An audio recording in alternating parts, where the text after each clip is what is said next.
Good morning everyone. Last day we have discussed about the nucleophilic addition reaction, and today we are going to discuss some of the other reactions like the reduction, oxidation, etc. So we are going to start with the reduction. When you will see the reduction of the aldehyde and ketone, and we are using the mild reducing agent, the aldehyde will yield a primary alcohol, whereas the ketone will yield the secondary alcohol. That means the primary and secondary alcohol will be the yield of the aldehyde and ketone respectively in presence of the mild alcohol. But what happens when a strong reducing agent is used?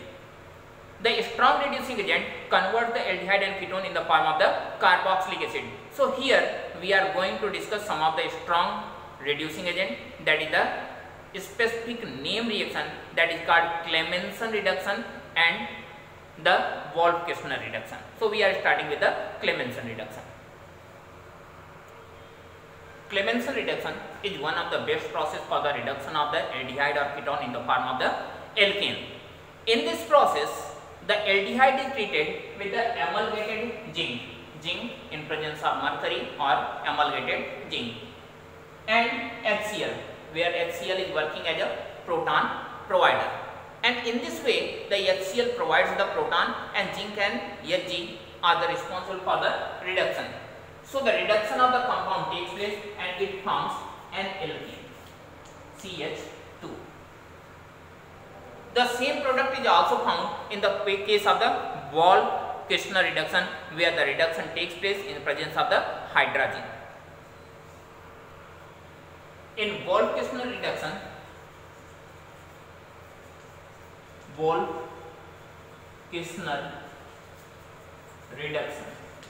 In Wolff-Kishner reduction, the aldehyde or ketone, that is the carbonyl system, is treated with the hydrazine, and that hydrazine converts the compound in the form of hydrogens, double bond N, NH2. And when this hydrogen is retreated with ethylene glycol and KOH in presence of heat, what happens? It turns in the form of the alkene. If you are talking that which of the given reactions are the better reaction, then we can say that the Clemmensen reduction is better reduction. Why it is better reduction? The Clemmensen reduction is better reduction because the yield in the case of the Clemmensen reduction is better than the yield in the case of the Wolff-Kishner reduction. The reason you can see the reaction is running in the two step and the organic reagents are used. So in this case, that is in the case of the Wolff-Kishner reduction, the result, the yield is not as good as in the case of Clemmensen. So Clemmensen reduction have an upper hand over the Wolff-Kishner reduction. Now we are going to see the oxidation of the compound. When you will talk about the oxidation, then we can say that the aldehydes are easily capable to oxidize further, because aldehydes can oxidize to form the carboxylic acid. Ketones generally does not oxidize further because two homolytic bonds are there. The carbon-carbon bonds are there in between two carbons in the case of ketone on both the sides, because the ketone is secondary. And in this case, when you are oxidizing, there is a need of breaking up one of the carbon-carbon bond, which is very difficult. And if it is difficult, then why the bond breaking will take place? Surely that will not take place, and the oxidation of ketone cannot take place. But under vigorous condition, the ketone can also oxidize to forming two different carboxylic acid. So we are going to see the oxidation of the aldehydes and ketones, whether that can take place or not take place. As I have already told you, the aldehyde will oxidize and the ketone will not oxidize. Here we are taking aldehyde. When aldehyde is oxidized in presence of oxygen and some of the oxidizing agent, it turns in the form of CH3COOH, that is the carboxylic acid. But if you are taking any ketone, like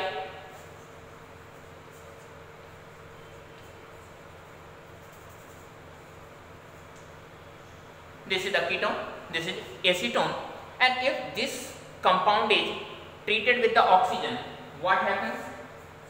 The oxidation process is not going to take place. Reason I have already told you, 2 carbon-carbon bonds which is not going to break.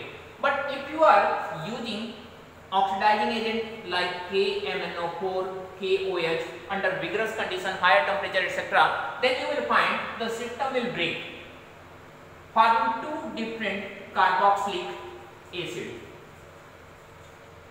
So on oxidation, the acetone forms 2 different carboxylic acid, which is generally not taking place. I have already told you that the reaction needs a vigorous condition, and under general circumstance, the vigorous conditions are not provided by the system, by the conditions. So we are going to see the oxidation with some of the other agents. Actually, when you will see the reactions of the aldehyde and ketones, both gives the identical reactions.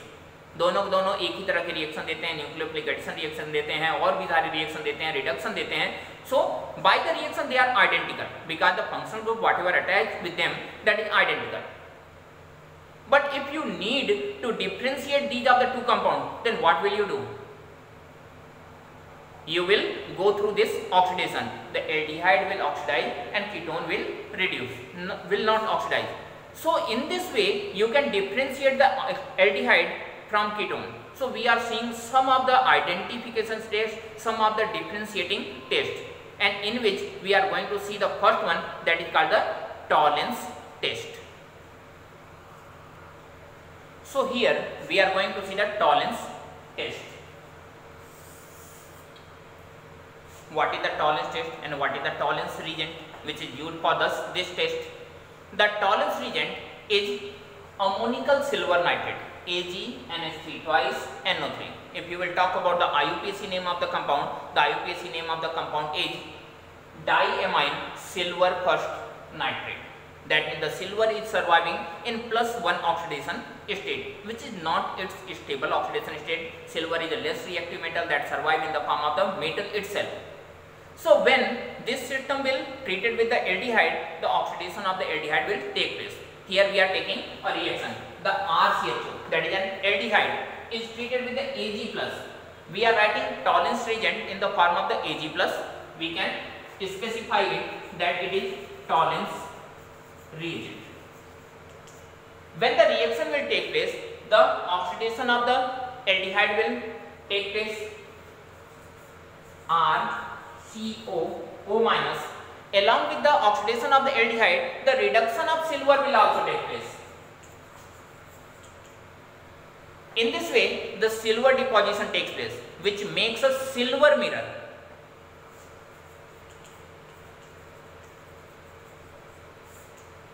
And this silver mirror represents that the compound is aldehyde. If you are taking the same reaction in the case of the ketone, you will find that there will be no reaction, there will be no silver mirror deposition or silver mirror formation will take place. And if the silver mirror formation is not taking place, that means the compound is not an aldehyde.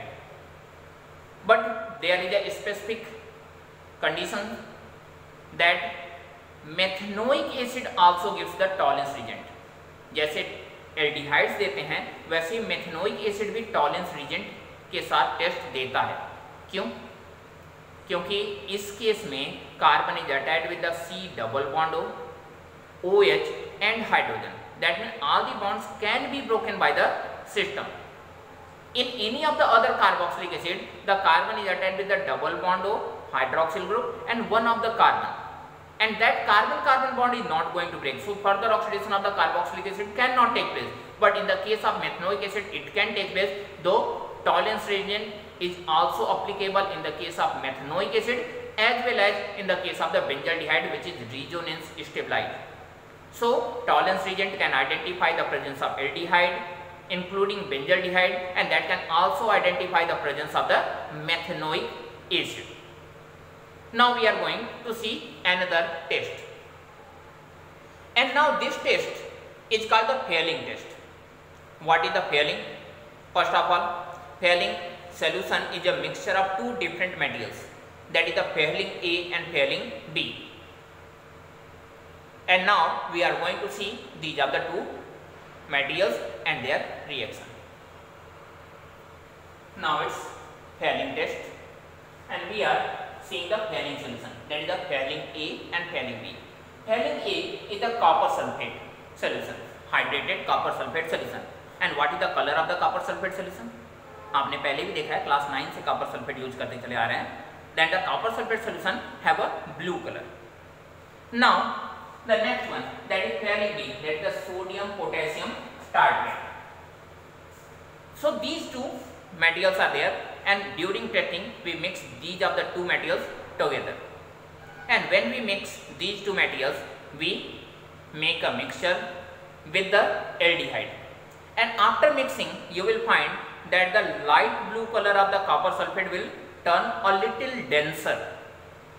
That means now this solution, that is the pairing solution, is dense blue color. Now when you will treat it with the material, what happens?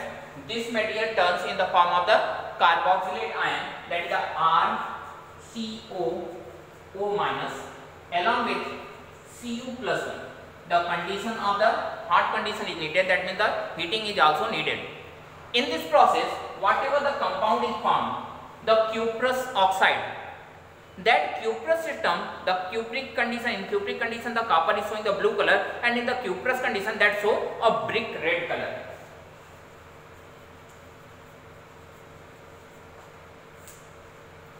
And this brick red color presents or suggests that the system have completed the reaction or the system is an aldehyde. So the brick red color suggesting that your compound is aldehyde. The ketone does not give this reaction. So this reaction is only used for the identification of the aldehydes, not for the ketone. The second thing, the Fehling solution is not applicable in the case of the methanoic acid and neither in the case of the benzaldehyde. तो यहाँ पे ना ही benzaldehyde के identification के लिए इसे use कर सकते हैं और ना ही मेथनोइक एसिड का आइडेंटिफिकेशन इससे करना पॉसिबल है. So this reaction is used only for the aldehyde, not for the carboxylic acid like methanoic acid and neither for the benzaldehyde, which is resonance stabilized. Now we are going to see one more reaction which is also a test for identification test. We are going to see the next, that is the iodoform test, which is actually haloform test, but generally it is the iodoform which is formed during the reaction, so we can also call it iodoform test. So we are going to see the haloform test or the iodoform test.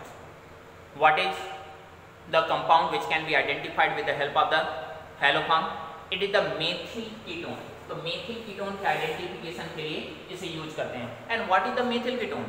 A ketone containing methyl group is called methyl ketone. अगर कोई ketone methyl group को carry करता है, that is called the methyl ketone. Clear? But the term methyl ketone does not specify that what is actually the compound. The term says that it is the ketone, but it is not just the ketone. The reaction can identify aldehyde, ketone, primary and secondary alcohols carrying methyl group. So it is a methyl ketone test, but that can be used for the aldehyde, that can be used for the ketone, that can be used for the primary as well as the secondary alcohol containing methyl group. What is the reaction? This is the reaction. This is RCOCH3. You can see the methyl group is here, the ketonic group is also here. That means it is a methyl ketone. When it is treated with the sodium hydroxide and iodine, we can also write it sodium oxoiodide, NaOI hydroxide. This compound converts this one as a RCOO minus, or you can write as a salt of sodium. Along with that, iodoform. And this iodoform having yellow color and foul smell, suggesting the presence of the methyl ketone group. So if the ketone, aldehyde, primary or secondary alcohol is treated with the sodium oxoiodide or sodium hydroxide and iodine, and if it is giving a yellow color liquid along with the foul smell, the reaction is suggesting that your compound is a methyl ketone, is a ketone containing the methyl system along with that. I think it's clear to all of you. It's enough for today.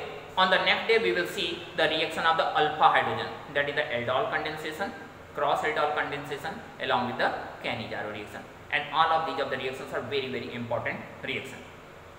Then have a nice day. Thank you. Bye.